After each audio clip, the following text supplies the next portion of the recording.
The worst thing that could happen is the customer call you and ask why we missed the date. This is a simple psychological thing that you can do to make your client still be endeared to you. Since you already screwed up the date of the install, this is a really, really good time to over exaggerate how busy you are. I always tell the truth. Why are we telling the truth?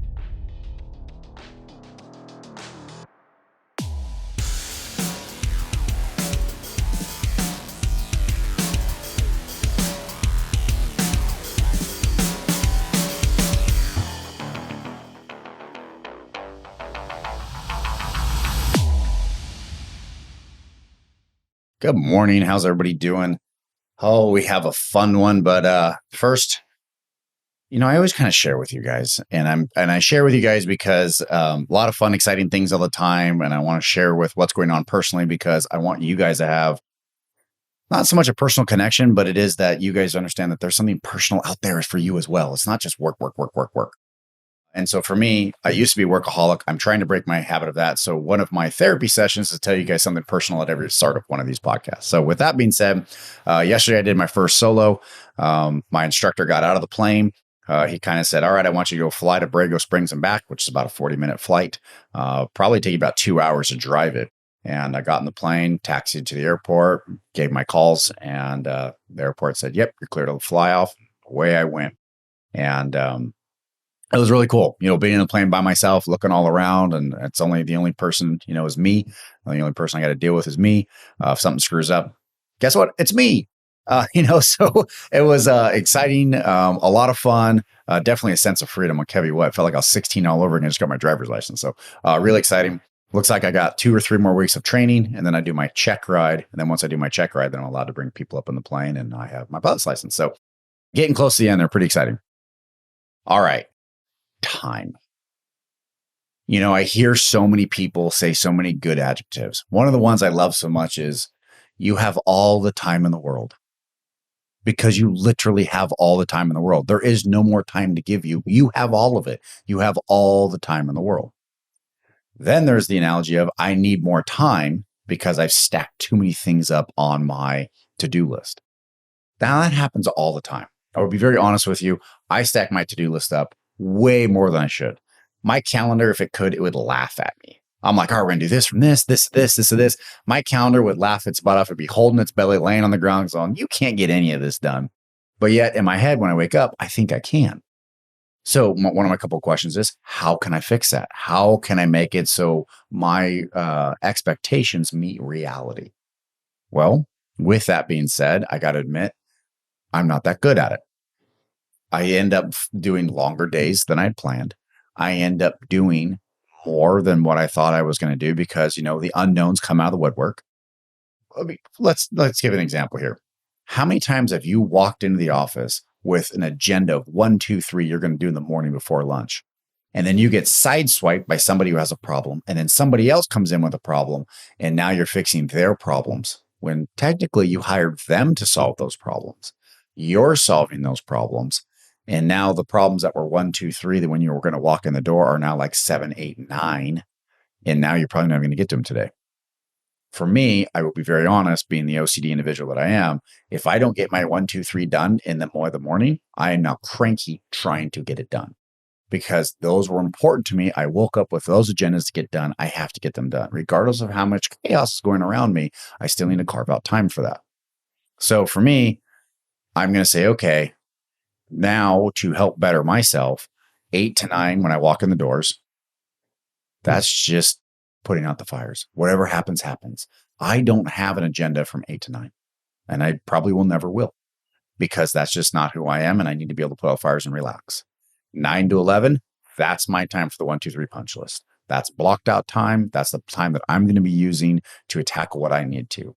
Then by the time lunch comes around at noon, guess what? My 1, 2, 3 is done, and the fires are put out. By doing what they call, block time, it really does help. It is very helpful. It seems silly when you first look at it. It seems like, well, duh, I can get that done. But when you have blockchain and you look and you only have a half hour to get this done, guess what you don't do? You don't get on this thing. You don't surf social media. You don't do all the things that are that little drip bliss we all want. I don't know if you guys know this or not, but we have little bits of bliss and happiness that comes every time we see something pretty picture and a pretty picture and a pretty picture. Next, you know, you're hooked and hours go by and you're hooked. You know why you're hooked? Because it's a dopamine and your body wants it. You know, so you have to break that cycle. But if you give yourself a finite amount of time and say, I have 30 minutes to finish this project, end of list, magically, now you feel like you're behind the eight ball. You're pressured to get it done and you will achieve the goal at hand. Small segue here. Want to talk to you guys about Square Coil software and what it does for your companies. If you're the type of guy that's still doing pen and paper and you think you're rocking and rolling, you just might be, but you're not running at the most efficient pace possible for yourself. Imagine doing a report. You want to know how many sales each salesperson did for the entire year. So you sit down, you get all your books out, and it takes you 2-3 hours to build this Excel spreadsheet, and you got your answer. But what if you could just click a button? And then your 2 or 3 hours are back in your hands and you can evoke change inside of your company for those 2-3 hours versus building a report. That's what Square Coil software does for you. That's what we bring to the table in the way of efficiency. So check us out if you're not using us. So something to work on with that. One of the things I think of when I think about this is, you know, the project managers in the back end of selling a sign.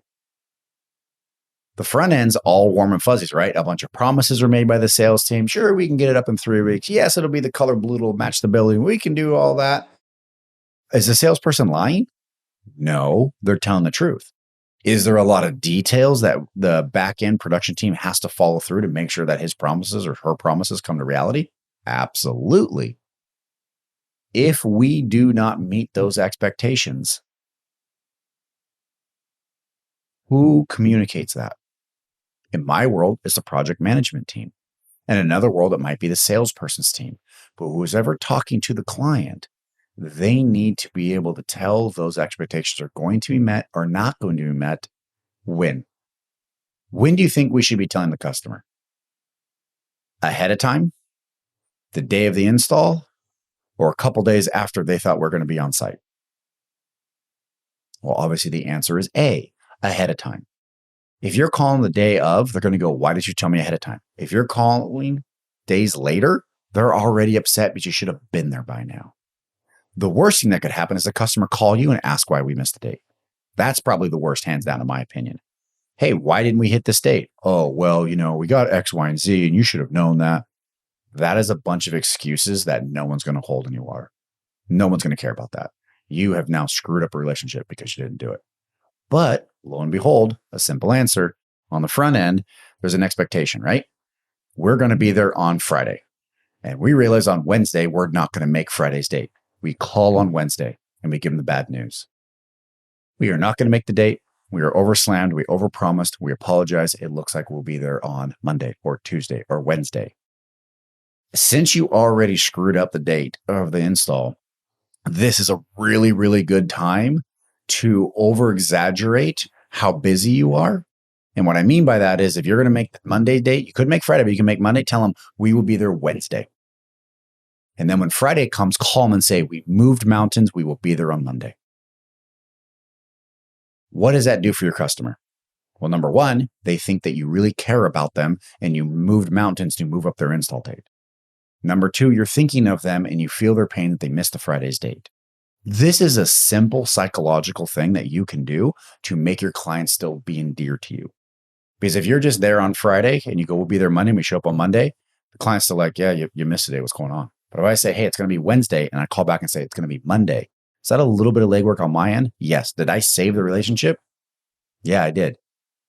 You call it sneaky, maybe. I call it genius, potato, potato. But this is a good way to make sure that your client feels there's some love. Because every time you miss a date, there's a little love loss, right? What if you missed your kid's birthday, but it was going to be the next day? You go, oh, well, it's just one day. That kid feels like he's not important. He feels put out. He feels like he's not part of the family. All these emotions show up if you were to miss your child's birthday, right? Yes, we all know that. Of course it would. Customers the same way.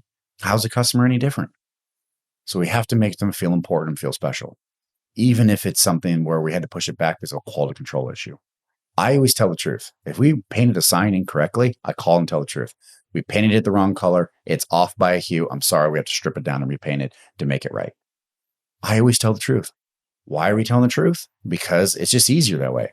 Now, if you're listening, you're going to go, Aaron, you just contradict yourself. Tell them it's going to be Wednesday, but come back to Monday. That's a lie. Why are you saying a lie here, but tell the truth?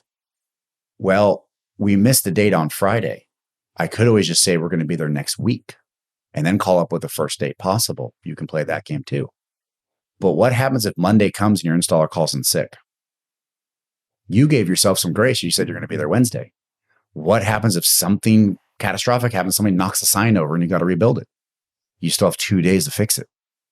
You gave yourself a window, a grace period, and you didn't hold your feet to the fire for the very next day. So for me, I always like to exaggerate how far out I am. And then when it comes time, tell them that we're going to get there sooner. It's always been a win. It's always worked for me. And so it's there. But throughout all of this, if you take one thing away from this podcast here, please, please, please keep your client in the know. I know I've said that before. I'm going to say it again. Keep your client in the know. Let them know what's going on. Let them know if you're going to miss a date. Let them know that you're going to be out there in a couple of days. Let them know that we need this paint color still. The more you're interacting with them and talking to them, the better it's going to be. And the better that they're going to feel the love and they're going to come back to you for a second time. And let's not lie. Repeat clients are our favorite. We've got them trained. They know how our system works. They've been through it before. That's a great customer. I love repeat customers. New customers, you got to train them still. You got to teach them your ways and how you work with a customer. Customer has to interact with you. Repeat customers, so much better. So for you guys, keep your client in the know. Let the project managers know ahead of time and let them call them and tell them what's going on. It makes your life easier. It makes the company run better. All around wins. Talk to you guys next week.